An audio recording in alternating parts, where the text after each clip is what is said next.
Hello everyone, welcome to EduTap. So in today's session, we are going to start with the market structures and the characteristics of the market structure. As I told you when we were discussing about the syllabus in the first session, that market structures are very important and especially the characteristics of the market structure is very important. Okay, so in the previous session, we have already completed the demand and supply. That was the first topic of the syllabus of the economics of SEBI grade A, and today we will start, and I think today we will complete the market structures and their characteristics. So before starting with the market structure, there is a big announcement from EduTap that we are providing you, that is the SEBI grade A legal officer practice 5000 plus MCQs, and that also chapter wise. Okay, and you can even get free 500 plus MCQs, and for knowing more about this offer you can see in the description box below. So now starting with the market structure. See, there are four kinds of markets or market structure in economics. Okay, see the characteristics of all these competitions one by one. So here, as you can see from this image, what can you understand? That there are large number of buyers, as well as there are in the sabji mandi. Take the example of India. In the sabji mandi, you can see large numbers of sellers also. So there are large number of sellers. Okay, then these two. Then there are homogeneous products. The tomato is same. Wherever you go, you will get the same tomato. Okay, so that is homogeneous product. Homogeneous product. That is same product you are getting. The Loki is same, the potato is same, the tomato is same. So it is homogeneous product that you are getting in the perfect competition in this industry, in this area, in this market. Okay, then we have understood large number of buyers, large number of sellers, homogeneous product. Then there is symmetric information. Now what this symmetric information means, that there is complete information to all the buyers, to all the sellers. The sellers know that what is the price, and the buyers also know that the price of tomato is 20 rupees only, and the buyer will not give more than 20 rupees. Okay, so that is symmetric knowledge, that is symmetric information, that everyone involved in that market knows the actual price that they should give and they should take. Okay, so that is symmetric information. The consumers, the buyers know that how much price is there in the market going on. Okay, then there is the firms or the sellers. The sellers, they are the price takers. Can you think that the vegetable is coming from some place? Okay, and that like so many sellers are coming to one mandi and they are trying to sell their product. So they are not the ones that are actually putting price on the product. Okay, there is a mandi or there is the whole industry. If we are talking about the farms, the whole industry is the one that is putting price on that product. The tomato, it is not the vegetable seller that is saying that I want to sell the tomato for 20 rupees. He already knows that there is the tomato is worth 20 rupees because the industry has decided, and that particular seller has no influence on the price. Okay, because see, if this particular seller, let's say it is Ram wants to sell the tomato not at 20 rupees, he wants to sell the tomato at 25 rupees. Will you go to that seller when in simultaneously, like in the next shop, you are getting it for 20 rupees? No, you will not buy. So the Ram will have to leave the market because he wants to sell at a higher price, and no consumer, because there is symmetric knowledge and all the consumers know that the tomato is not 25, it is 20. So Ram will have to leave the market. Okay, if the Ram wants to sell at 15 rupees, then that 15 rupees he can't sell, because usually the 20 rupees is equal to, okay, first it is equal to the cost that he is bearing also. Okay, the cost of trading, the cost of bringing the material, the cost of his involvement also. So he do not want to sell at a loss.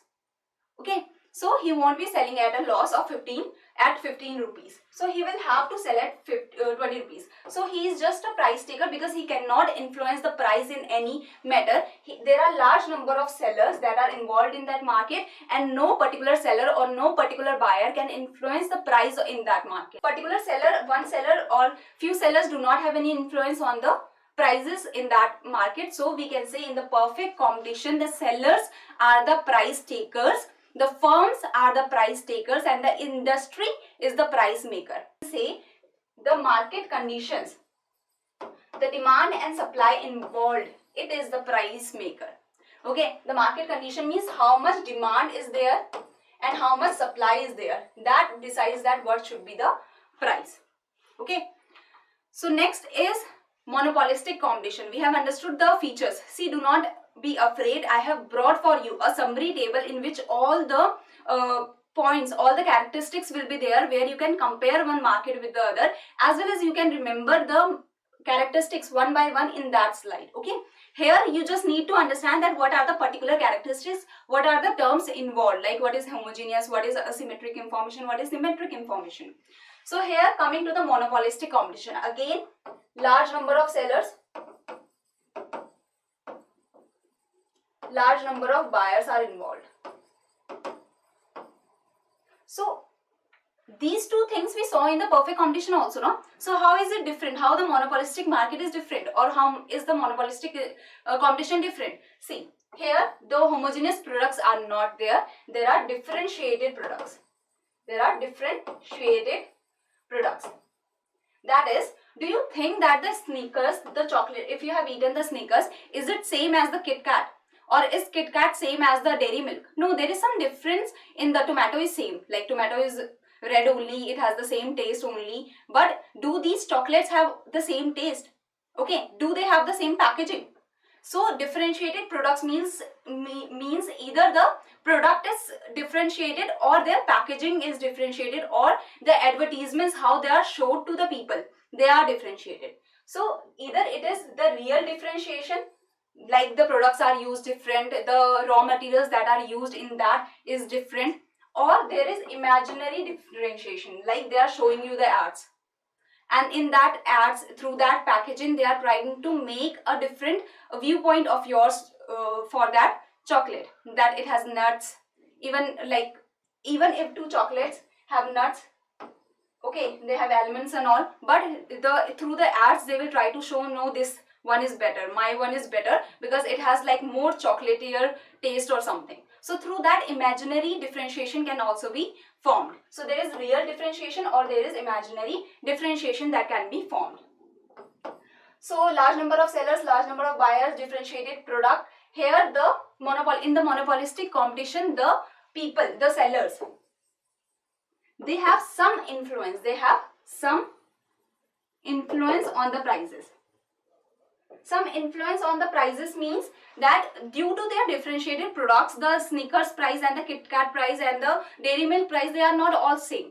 Okay, so due to those difference in the products, the sellers can put the price as they want. Yes, they cannot increase, like they can't sell Kit Kat at 1,000 rupees or something, then their chocolates won't sell.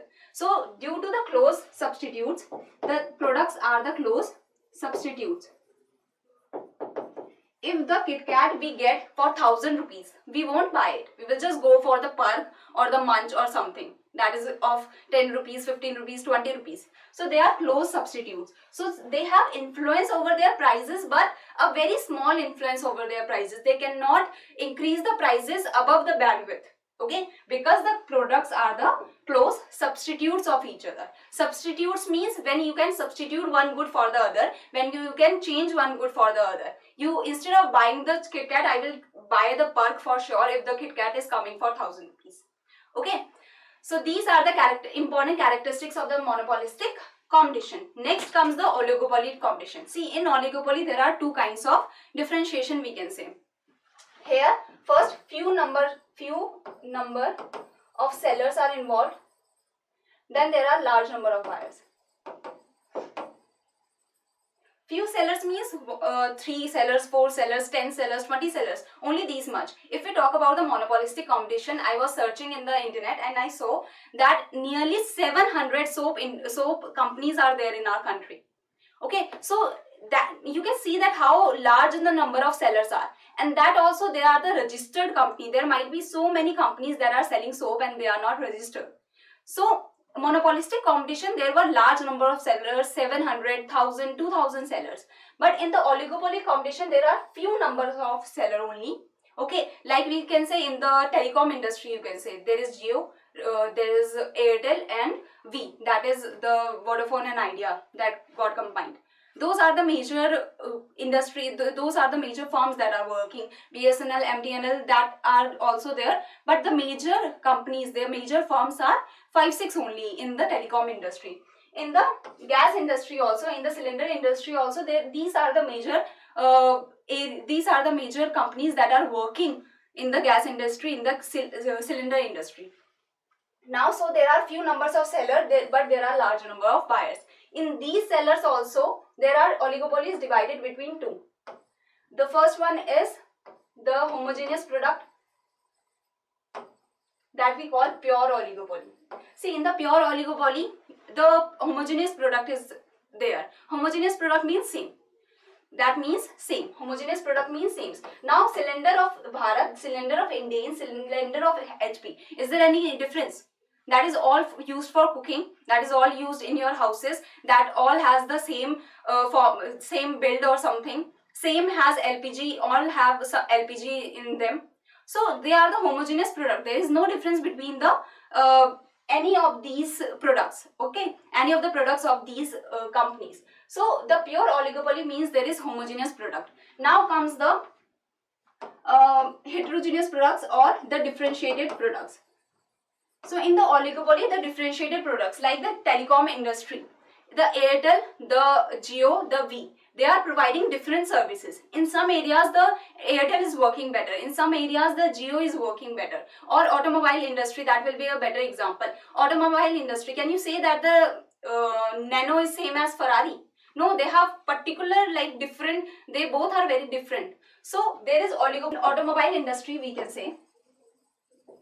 Automobile industry is a part of the oligopoly competition because they have the few number of sellers, but they provide differentiated products. Okay, so oligopoly, if it is pure, then it is providing homogeneous product. Other characteristics will be same. Okay, for the pure oligopoly, homogeneous product. For the differentiated oligopoly, there will be like the automobile industry, there will be differentiated products. There will be different products. Now see, there is a cutthroat competition. Why is there a cutthroat competition? See what happens when there are few number of sellers. They want to, like, let's take an example. There is only 3 sellers. Here Bharat Gas, Indian and HP. Let's say they are private companies instead of public. So they want to build up as much customers to themselves. So if Bharat Gas reduces the price to 600 and all the customers will go to Bharat Gas, then Indian, what will it do? It will reduce the price to 550. HP will reduce the price to 550 or less. So this is what the cutthroat competition means, and no one wants to reduce the price to such low, because if the price competition start, it will like keep on going on until they will earn no profit. So they want to do not want to go into the price competition. That's why in the oligopoly competition, mostly there is non-price competition. Non-price competition means their brand names are there, they are doing the publicity through the ads and all. There is free delivery, that is different services they are providing, like the Jio is providing different services, the Airtel is providing different services, in the sense that we are providing you better network, we are providing you better quality videos, we are providing you 5G, we are providing you 4G. So free, like different services they are providing. Personal selling, maybe they are going door to door to sell their name, to advertise themselves. Then packaging is different, maybe. Sales promotion is there. Special features they can add. So there is non-price competition that is preferred in the oligopoly competition rather than the cutthroat competition, or rather than the price competition. They do not want to create a price competition because it can get very ugly, because everyone wants to gain more and more buyers to them. Okay, then there is a cartel. You all must have heard that there is a thing named cartel in the oligopoly competition. See, cartel means that, see, now Bharat Gas says, I want to sell in 1,000 rupees. Indian says, okay, I will also sell the gas in the 1,000 rupees. HP says the same. They say that let's make a cartel, let's make a group, association, and we will sell together. We will form a monopoly that all will have to buy from us, because there are only 3 sellers. So every buyer, every customer will have to buy from us. We will form a cartel. So instead of selling on 800 rupees, we will sell at 1,000. We can even sell at 1,500. So that's why that is what we call cartel, that all the competition ends there. They form a monopoly, they form a association in themselves. They form a cartel association. Okay, and they form the association so that there is no competition of the prices. They can set a price that they want, and then they can sell at higher profits. That's why most of the countries do not permit the cartels. Okay, in the US the cartels are not permitted, for example. Then comes the monopoly. Everyone have seen the Indian Railways. Is there any company running the railways in our country, or do we have only one person or only one institution that is running the railways? That is government. Only the government has the authority to run the railways. That's why we call it Indian Railways rather than Reliance Railways or Adani Railways or something else. So monopoly means when there is only one seller, when there is only one seller that there is. Okay, one seller means it is a monopoly. There is large number of buyers, of course, because in India there will be of course large number of buyers of the railways and such kind of things. So again, large number of buyers are there in the monopoly. See, when there is only one seller, then he can put any price he wants. Okay, so the price, he is the price maker. He can make any kind of price that he likes. He can put any, like the government can put any kind of price that it wants. That's why the government is not giving it to any private company, because then government knows that if the private company gets it, Indian Railways in its hand, the private company will be putting higher prices. Okay, so that's why the government is the one that runs the Indian Railways, so that it can put social like criteria or the social secure like so that the people can benefit lesser prices. Otherwise, in a monopoly, the monopolist is the one that is the price maker. He can put any price he want. Then there is no competition is there. One seller is there, so there is no competition. Then there can be price discrimination. Like if for the same services also there can be different prices at different areas maybe. Okay, so there can be price discrimination for different people. Like for old age people, like the government is giving like tickets in the less prices. Okay, so there can be price discrimination also in the monopoly. So now we have seen all the competitions, we have seen all the form of market structure. We will see now the characteristics in this diagram. This is the summary table. Here you can see all the characteristics. In the perfect competition, there are large number of firms, there are large number of sellers or firms. Homogeneous product is there, free entry, anyone can enter, large number of sellers there are, no one cares that who is entering, who is becoming a, like there is a new sabji seller or vegetable seller.